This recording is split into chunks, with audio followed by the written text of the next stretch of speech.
Time Machine Halloween. It was time to create a Halloween based on George Pal's movie of The Time Machine. Time wasn't on my side. An old office chair from work would be the start of the machine. On a plywood base, I added a lampshade turned on its side above a box made from coreboard covered in black vinyl. I reupholstered the chair in red and added buttons to the front and back. The chair arm details are made from wooden dowels and ping pong balls. Going back to the lampshade, I added some gold thumbtacks and a brass table lamp. Covering the ends of the lampshades are plastic plant pots painted orange. Capping those are plastic domes painted white and striped with black tape. Finally, I carefully cut out the rim of a plastic bowl lid, spraying it gold and attaching it over the dome. Next, I placed another brass table lamp horizontal to the other one. This would hold up the time disc. A large shop light painted red tops the assembly. The control cylinder is made from a cardboard tube covered in vinyl.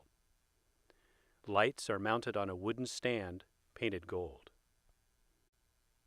The time controller lever is a pizza cutter covered in marble-looking contact paper. The crystal cap is from a decanter.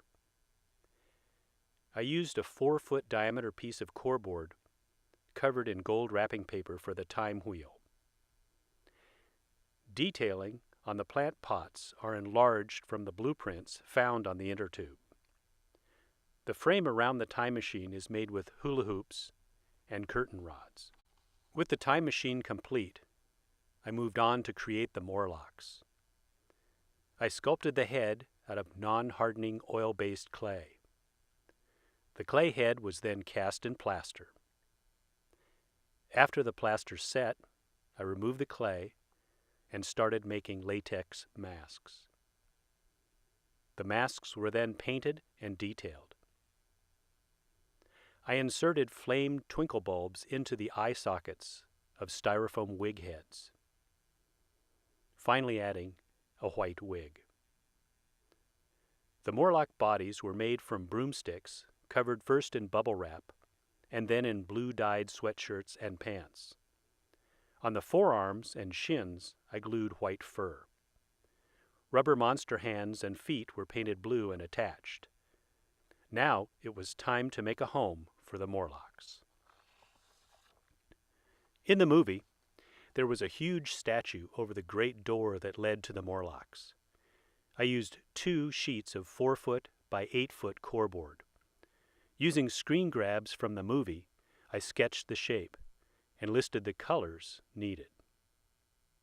After the basic colors were added, I gave it some weathering.